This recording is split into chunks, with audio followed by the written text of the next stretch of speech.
தேர்தல் விழிப்புணர்வு வாசகங்களுடன் பாண்லே பாக்கெட் மாவட்ட அதிகாரி குலோத்துங்கன் துவக்கி வைப்பு. புதுச்சேரி மாநிலத்திற்கு என தனி கல்வி வாரியம் உருவாக்க வேண்டும். தமிழ் உரிமை இயக்கம் ஆளுநர் மாளிகை நோக்கி அணிவகுப்பு முற்றுகை போராட்டம். தேர்தல் அதிகாரி முன்னிலையில் தேர்தலில் போட்டியிட விரும்பும் வேட்பாளர்களுக்கான பயிற்சி வகுப்பு. புதுவையில் வாக்காளர் விழிப்புணர்வு கருத்துக்கள் அச்சிடப்பட்ட பாண்லே நிறுவனத்தின் பால் பாக்கெட்டுகள் விநியோகத்தினை மாவட்ட தேர்தல் அதிகாரி குலோத்துங்கன் துவக்கி வைத்தார். புதுவை சட்டமன்ற தேர்தலுக்கு உண்டான வாக்காளர் விழிப்புணர்வு தொடர் பிரச்சாரத்தின் ஒரு பகுதியாக வாக்காளர் விழிப்புணர்வு கருத்துக்கள் அச்சிடப்பட்ட பாண்லே நிறுவனத்தின் பால் பாக்கெட்டுகள் விநியோகத்தினை மாவட்ட தேர்தல் அதிகாரி குலோத்துங்கன் பாண்லே நிறுவனத்தின் மேலாண் இயக்குனர் மற்றும் பாண்லே முகவர்கள் முன்னிலையில் துவக்கி வைத்தார். தவறாமல் வாக்குப்பதிவு செய்யவும், உங்களது வாக்கு உங்களது குரல், வாக்காளராக இருப்பதில் பெருமிதம் கொள்ளவும், உங்களது வாக்கு உங்களது எதிர்காலம், வாக்கு அளித்திட பணம் பொருள் வாங்குவது குற்றம், வாக்காளர் பட்டியலில் உங்கள் பெயரை சரிபார்க்கவும், தேர்தல் விதிமீறல்களை தெரியப்படுத்த சிவிஜில் செயலி நமது இலக்கு 100% கண்ணியமான வாக்குப்பதிவு. தேர்தல் புகார்களுக்கு வாட்ஸ்அப் எண் 8933331950. மின் வாக்காளர் அடையாள அட்டை வசதி உள்ளது போன்ற 20 மைய கருத்துக்கள் அச்சிடப்பட்ட பாண்லே பால் பாக்கெட்டுகள் தினமும் 2,10,000 இல்லங்களை சென்றடைய உள்ளது. இந்த பிரச்சாரம் தேர்தல் தினமான 9/4/2026 வரை தொடரும். இந்நிகழ்ச்சியில் துணை மாவட்ட தேர்தல் அதிகாரி கனபரான், பாண்லே மேலாண் இயக்குனர் வடிவேல் முருகன், வருவாய் அதிகாரி குமாரவேல், பாண்லே முகவர்கள் மற்றும் பலர் கலந்து கொண்டனர். புதுவையில் வருகின்ற 2026-27 கல்வியாண்டில் தமிழ் வழி கல்வியை கட்டாயமாக்க வேண்டும். புதுச்சேரி மாநிலத்திற்கு என தனி கல்வி வாரியம் உருவாக்க வேண்டும் என வலியுறுத்தி தமிழ் உரிமை இயக்கம் சார்பில் துணைநிலை ஆளுநர் மாளிகை நோக்கி அணிவகுப்பு முற்றுகை போராட்டம் நடைபெற்றது. புதுச்சேரி தமிழ் உரிமை இயக்கம் சார்பில் வருகின்ற 2026-27 கல்வியாண்டில் தமிழ் வழி கல்வியை கட்டாயமாக்க வேண்டும். புதுச்சேரி மாநிலத்திற்கென்று தனி கல்வி வாரியம் உருவாக்க வேண்டும்.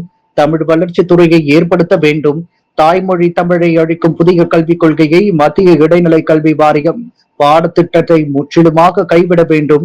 புதுவையில் அலுவல் மொழி சட்டம் 1964 நடைமுறைப்படுத்த வேண்டும் உள்ளிட்ட பல்வேறு கோரிக்கைகளை வலியுறுத்தி புதுவை துணைநிலை ஆளுநர் மாளிகை அணிவகுப்பு மற்றும் முற்றுகை போராட்டம் அண்ணா சிலை சதுக்கம் அருகே நடைபெற்றது. அதன்படி தமிழ் உரிமை இயக்கம் தலைவர் பாவனன் தலைமையில் 100க்கும் மேற்பட்ட நிர்வாகிகள், சமூக அமைப்பை சேர்ந்த நிர்வாகிகள், பொதுமக்கள் என 100க்கும் மேற்பட்டோர் புதுச்சேரி துணைநிலை ஆளுநர் மாளிகை நோக்கி அண்ணா சிலையிலிருந்து ஊர்வலமாக புறப்பட்டு நேரு வீதி, மிஷன் வீதி வழியாக சம்பகோவில் அருகே வந்தபோது போலீசார் அவர்களை தடுத்து நிறுத்தினர். அதைத் தொடர்ந்து போராட்டத்தில் ஈடுபட்ட தமிழ் உரிமையை இயக்க நிர்வாகிகள் உட்பட சமூக அமைப்பை சேர்ந்த நிர்வாகிகள் வருகின்ற கல்வியாண்டில் தமிழ் வழி கல்வியை கட்டாயமாக்க வேண்டும், புதுச்சேரிக்கு என தனி கல்வி வாரியத்தை உருவாக்க வேண்டும் உள்ளிட்ட பல்வேறு வேட்கைகளை கையுறுத்தி கண்டன கோஷங்களை எழுப்பினர். இதில் ஏராளமான தமிழ் உரிமை இயக்க நிர்வாகிகள், பொதுமக்கள், சமூக அமைப்பை சேர்ந்த நிர்வாகிகள் கலந்து கொண்டனர். தேர்தலில் போட்டியிட விரும்பும் வேட்பாளர்களுக்கு பயிற்சி வகுப்பு புதுச்சேரி மாவட்ட தேர்தல் அதிகாரியும் மாவட்ட ஆட்சியருமான குலோத்துங்கன் முன்னிலையில் நடைபெற்றது. இந்திய தேர்தல் ஆணையம் புதுச்சேரி சட்டப்பேரவை தேர்தலுக்கான அட்டவணையை 15/3/2026 அன்று வெளியிட்டு தொடர்ந்தது. புதுச்சேரி சட்டமன்ற தேர்தலுக்கான வாக்குப்பதிவு வரும் 9/4/2026 அன்று நடைபெற உள்ளது. இதற்கான வேட்புமனுக்கள் 16/3/2026 முதல் 23/3/2026 வரை தேர்தல் போட்டியிடும் வேட்பாளர்களிடமிருந்து பெறப்படும். வேட்புமனு தாக்கலை பூர்த்தி செய்வது, வேட்புமனுக்களுடன் வேட்பாளர் சமர்ப்பிக்க வேண்டிய ஆவணங்கள், பாதுகாப்பு வைப்பு தொகை செலுத்துதல், பிரமாண பத்திரம் சமர்ப்பித்தல் மற்றும் வேட்புமனு சமர்ப்பிக்க வேண்டிய பொழுது கடைபிடிக்க வேண்டிய நெறிமுறைகள் குறித்து தேர்தல் போட்டியிட விரும்பும் வேட்பாளர்களுக்கான பயிற்சி வகுப்பு மாவட்ட தேர்தல் அதிகாரியும் மாவட்ட ஆட்சியருமான குலோத்துங்கன் முன்னிலையில் புதுச்சேரி பேட்டை நட்சத்திரம் பழுதாவூர் சாலையில் உள்ள மாவட்ட ஆட்சியர் அலுவலக கலந்தாய்வு கூடத்தில் நடைபெற்றது. இந்நிகழ்ச்சியில் தேர்தலில் போட்டியிட விரும்பும் வேட்பாளர்கள், அவர்களது முகவர்கள், பல்வேறு அரசியல் கட்சிகளை சேர்ந்த பிரதிநிதிகள் சுமார் 100க்கும் மேற்பட்டோர் கலந்து கொண்டனர். நெல்லித்தோப்பு தொகுதியில் அமைச்சர் ஜான்குமாரின் மனைவி வேட்புமனு தாக்கல் செய்துள்ளார். புதுவை நெல்லித்தோப்பு சட்டமன்ற தொகுதியில் போட்டியிட அமைச்சர் ஜான்குமாரின் மனைவி லதா என்கின்ற லுத்தீன் இன்று வேட்புமனு தாக்கல் செய்தார். ஆதரவாளர்களுடன் ஊர்வலமாக வந்த அவர் தேர்தல் அதிகாரி முன்னிலையில் தனது வேட்புமனுவை சமர்ப்பித்தார். பின்னர் பத்திரிகையாளர்களிடம் பேசிய லதா என்கின்ற லுத்தீன் தாம் எந்த கட்சியின் சார்பில் போட்டியிட உள்ளார் என்பது குறித்து பின்னர் அறிவிக்கப்படும் என்று தெரிவித்தார். புதுச்சேரியில் முதலியார்பேட்டை தொகுதி சட்டமன்ற உறுப்பினர் சம்பத் வேட்புமனு தாக்கல் செய்தார். புதுவையில் வேட்புமனு தாக்கல் துவங்கியுள்ள இந்நிலையில் கடந்த 2 தினங்களாக ஒருவர் கூட வேட்புமனு தாக்கல் செய்யவில்லை. இந்நிலையில் 3ஆம் நாளான இன்று வேட்புமனு தாக்கல் செய்ய அந்தந்த தேர்தல் நடத்தும் அதிகாரி அலுவலகத்திற்கு வேட்பாளர்கள் குவிந்த வண்ணம் உள்ளனர். குறிப்பாக முதலியார்பேட்டை தொகுதியை சேர்ந்த திமுக சட்டமன்ற உறுப்பினர் சம்பத் தனது ஆதரவாளர்களுடன் தேர்தலில் போட்டியிட வேட்புமனு தாக்கல் செய்ய சாரத்தில் உள்ள தேர்தல் நடத்தும் அதிகாரி அலுவலகத்திற்கு வந்து தேர்தலில் போட்டியிட வேட்புமனுக்களை தாக்கல் செய்தார். புதுச்சேரி சட்டமன்ற தேர்தல் குறித்து புதுச்சேரி மாநில மக்கள் முன்னேற்ற கழகத்தின் அவசர ஆலோசனை கூட்டம் கட்சி அலுவலகத்தில் கழகத்தின் தலைவர் பேராசிரியர் ராமதாஸ் தலைமையில் நடைபெற்றது. புதுவை சட்டமன்ற தேர்தல் குறித்து புதுச்சேரி மாநில மக்கள் முன்னேற்ற கழகத்தின் அவசர ஆலோசனை கூட்டம் கட்சியின் தலைமை அலுவலகத்தில் நடைபெற்றது. கழகத்தின் தலைவர் பேராசிரியர் ராமதாஸ் கூட்டத்திற்கு தலைமை தாங்கினார். கூட்டத்தில் கழகத்தின் பொதுச் செயலாளர் பேராசிரியர் ராஜன், துணைத் தலைவர் நித்யானந்தம், மாநில செயலாளர் ரவிக்குமார், மோகனசுந்தரம், பரந்தாமன், தொகுதி பொறுப்பாளர்கள் காலப்பட்டு குமார், நெல்லித்தோப்பு டெல்லி பாபு, ஏம்பலம் முருகையன், அரியாங்குப்பம் தனஞ்சயன், மீனவர் அணி தலைவர் இதயச்சந்திரன், ஆனந்தன், கலிகபெருமாள், அபிலாஷ் மற்றும் மாநில நிர்வாகிகள், தொகுதி பொறுப்பாளர்கள், அணித் தலைவர்கள் கலந்து கொண்டனர்.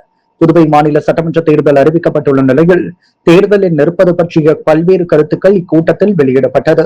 ஒரு பிரிவினர் தேர்தலில் நின்று நம் சக்தியை மக்களுக்கு உணர்த்த வேண்டும் என்றும், மற்றொரு பிரிவினர் உள்ளாட்சி தேர்தல் தொடர்பாக நீதிமன்றத்துக்கு சென்றுள்ள நமது கழகம் அதன் தீர்ப்பு வரை காத்திருக்க வேண்டும் என்று முடிவெடுத்தனர்.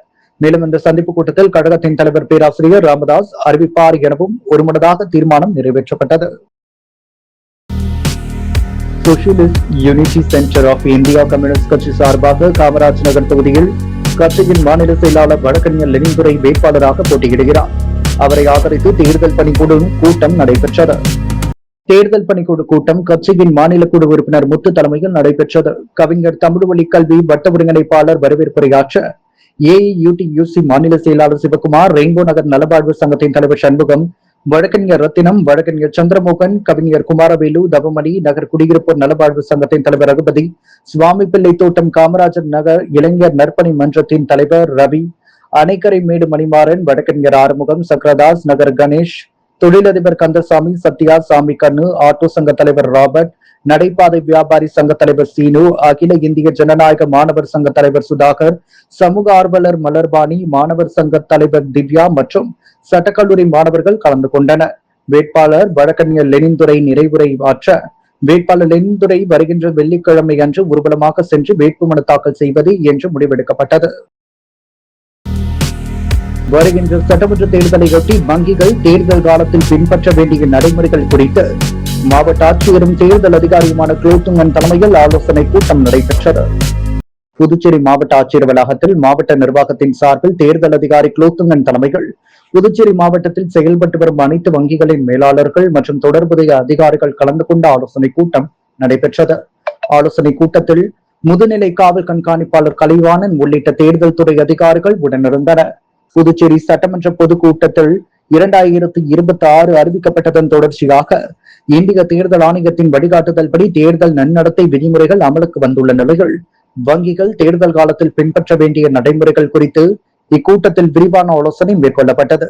தேர்தல் நன்னடத்தை விதிகள் அமலில் உள்ள காலப்பகுதிகள் வங்கிகள் இந்திய தேர்தல் ஆணையம் வெளியிட்டுள்ள அனைத்து அறிவுறுத்தல்களையும் நிலவும் சட்ட விதிமுறைகளையும் முழுமையாக கடைபிடிக்க வேண்டும் என மாவட்ட தேர்தல் அதிகாரி அறிவுறுத்தினார். குறிப்பாக மிகப்பெரிய தொகை பண பரிவர்த்தனைகள், சந்தேகத்திற்கிடமான ரொக்க பணம் எடுத்தல் மற்றும் வைப்பு தொகை, மேலும் தேர்தலை பாதிக்கக்கூடிய வகையிலான அசாதாரண நிதி இயக்கங்கள் போன்றவை தொடர்பாக உரிய கண்காணிப்பு மேற்கொள்ள வேண்டும் என்றும், தேவையான தகவல்கள் உடனுக்குடன் சம்பந்தப்பட்ட தேர்தல் அதிகாரிகள் மற்றும் கண்காணிப்பு அமைப்புகளுக்கு தெரிவிக்கப்பட வேண்டும் என்றும் வலியுறுத்தப்பட்டது. இது தொடர்பான விழிப்புணர்வு நிகழ்வுகள் வைக்க அறிவுறுத்தப்பட்டன. மேலும் வேட்பாளரின் உதவியாளர்கள் உள்ளிட்டவர்கள் தேர்தல் முடியும் வரை தங்கள் வங்கியில் கணக்கு ஆரம்பிக்க வருகை புரிந்தால் அவர்களுக்கு தாங்கள் முழு ஒத்துழைப்பு வழங்க வேண்டும் எனவும் மாவட்ட ஆட்சியர் தெரிவித்தார்.